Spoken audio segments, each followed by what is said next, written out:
প্রিয় উপস্থিতি, মুসলমান জীবনের প্রথম ফরজ কাজ কি?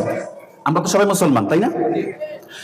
দেখেন, মুসলমানের ঘরে জন্মগ্রহণ করলেই যে একজন মানুষ মুসলমান হয়, বিষয়টা কিন্তু এমন না।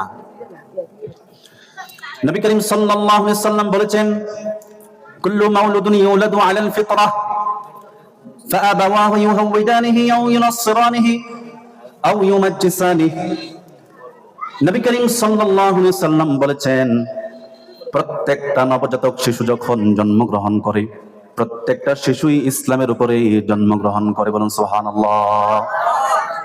প্রত্যেকটা শিশু, এখানে হিন্দু, বৌদ্ধ, খ্রিস্টান, ইহুদি, নাসারা, যে ঘরের হোক না কেন, প্রত্যেকটা শিশু মুসলিম হিসেবে জন্মগ্রহণ করে। মুসলমানের ঘরে জন্মগ্রহণ করা শিশুটি যেমন মুসলিম হিসেবে আসে, একজন হিন্দুর ঘরে, ইহুদি, নাসারা, খ্রিস্টানের ঘরে জন্মগ্রহণ করা ছোট্ট শিশুটিও মুসলিম হিসেবে পৃথিবীতে আসে। পরবর্তী সময় তার পরিবেশ তাকে অগ্নিপূজারী বানায়, ইহুদি বানায়, নাসারা বানায়, মুসলিম বানায়। কি কথা কি বুঝতে পেরেছেন? সন্তান যখন দেখে বাবা মা মসজিদে যায়, বাবা মসজিদে যায়, চাচা মসজিদে যায়, বড় ভাই মসজিদে যায়, ওই সন্তান গুলি নামাজি হয়, মসজিদে যায়।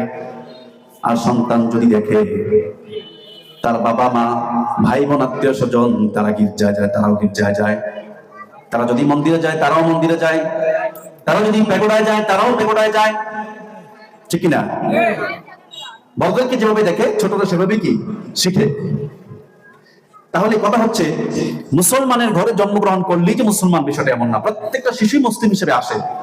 পরবর্তী সময় এই মুসলমানিত্বটা তাকে অর্জন করতে হয়। জন্মগ্রহণটা ইসলামের উপরে, কিন্তু পরিপূর্ণভাবে মুসলিম হতে হবে পরবর্তী সময়ে। কি কথা বুঝতে পেরেছেন? আমরা যে জন্মগত ভাবে মুসলিম, আমাদের খুশনসিব, আমাদের ভাগ্য ভালো। কিন্তু ভাগ্য ভালো হইলে কি হবে?